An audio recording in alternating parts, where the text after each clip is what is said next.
ओठ में ओठ सटावेला, ओठे के मजा पावेला।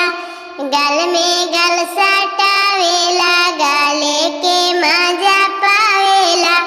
पेट में पेट सटावेला, पेट के मजा